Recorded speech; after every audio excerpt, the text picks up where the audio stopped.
I'm very grateful for the support, challenges, and opportunities the Navy provided me through college, paid for, and my 8 years of active duty as a naval aviator. I'm also very proud of my naval forebears as I believe they were of me and my accomplishments. I was mindful that my heritage was neither a birthright nor an entitlement. Not a problem, since growing, maturing, and gaining experience in the crucible of carrier-based jet aviation, my every move practically was measured, graded, assessed, critiqued, call it what you will. You can't fake it in naval aviation. In my 8 years on active duty, I reached these milestones in the demanding, competitive community of naval aviation. Selection for jets out of primary flight training, selectively retained as an advanced jet flight instructor to VT-7 plowback, selection for a fleet seat F-4 Phantoms out of VT-7, one of two pilots sent directly to a deployed squadron after replacement training in VF-101, extending my tour with VF-103 for a third cruise aboard Saratoga, top 10 Air Wing hook scores, assignment to VF-171 Detachment Key West as an air combat maneuvering instructor, and attending the Top Gun syllabus in Miramar. I will continue with a little backstory. In 1968, returning from a post-secondary year in the United Kingdom as an exchange scholar, I expressed no interest in the Naval Academy and had no pressure to do otherwise. Because I spent the majority of my 12th grade year as a 16-year-old, my headmaster recommended I apply for the English Speaking Union scholarship and go abroad for a year. What could be so bad about that? Well, I'm on crutches in one picture because I suffered a broken leg in a judo match within 60 days of my arrival in the UK. But I recovered in time for a great 2-week spring skiing trip to Austria, and then a driving venture on the European continent with 3 of my British chums over the summer. Before matriculating at the University of Virginia, and with Vietnam and the draft breathing down my neck, I was asked by my dad if I would like to, quote, trudge through rice paddies or be an officer, end quote. He continued by offering to buy me a car if I got an ROTC college scholarship, not necessarily the Navy. Long story short, I did get the Navy ROTC scholarship, ironically, under the Holloway Plan, so named after my maternal grandfather, Admiral James L. Holloway, Jr. So my dad gave me one of his cars. Did I get flim-flammed? Well, I got the car just the same, just not comparable to the 1970 GTO my brother got from grandfather Holloway at his 1970 graduation at the Naval Academy. Back to 1968, my father was Commandant of Midshipmen at the Naval Academy. Lunchbox Larry, as the Brigade of Midshipmen had named him, walked daily from our quarters on Porter Road, carrying his lunch to his office in Bancroft Hall. My brother, a second-class midshipman at the time, certainly could not hide his heritage among the brigade that his father was the lunchbox guy. Imagine that. Ouch. I think he earned the GTO.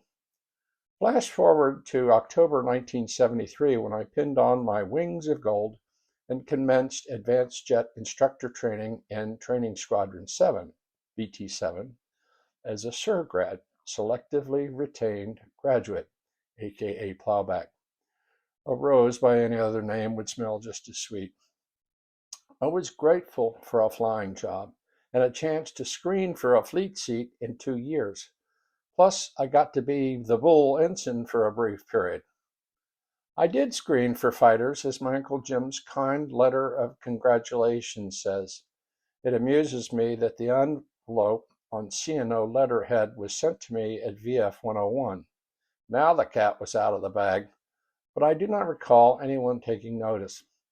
When I finished the F-4 training in VF-101, I was sent out to Fighter Squadron 103 deployed aboard the Saratoga.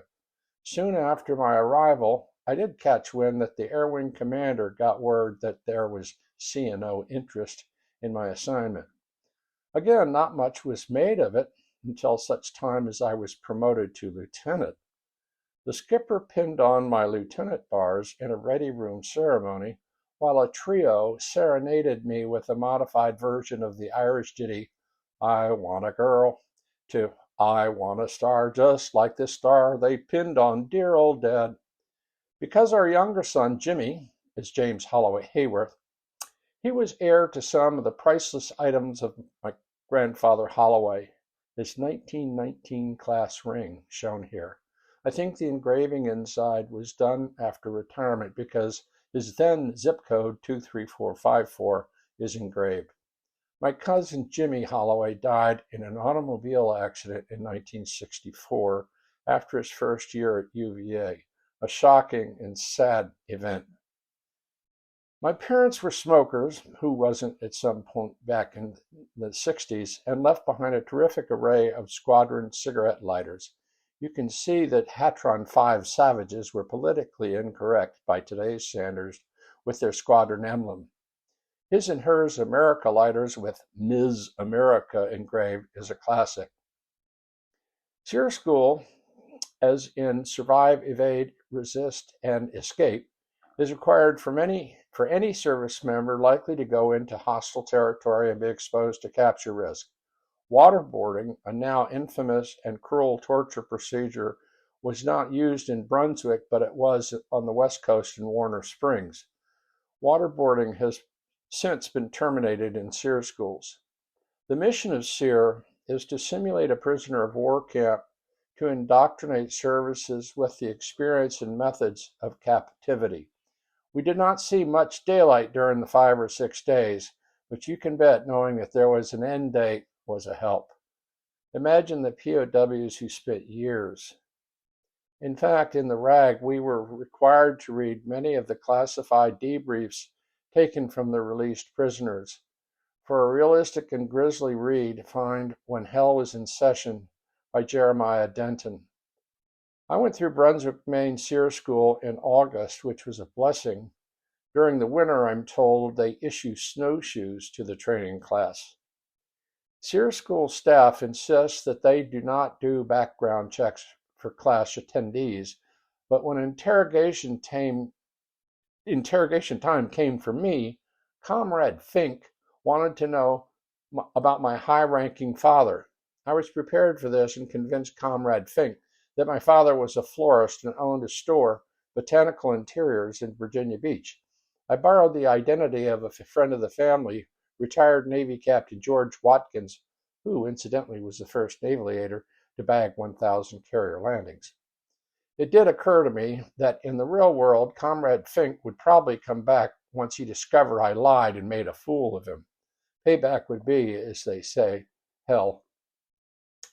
I want to say how wonderful Aunt Dabney Holloway was to me. She was so kind and caring.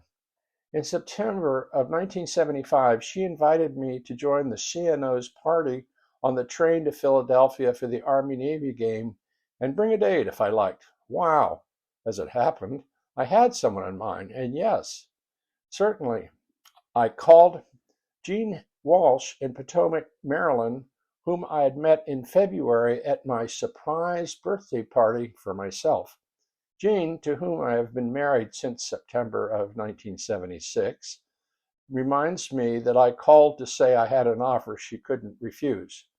After that game, which Navy won 30-6, we started dating between Virginia Beach and Potomac, Maryland. We were engaged in early 1976. We have Dabney to thank.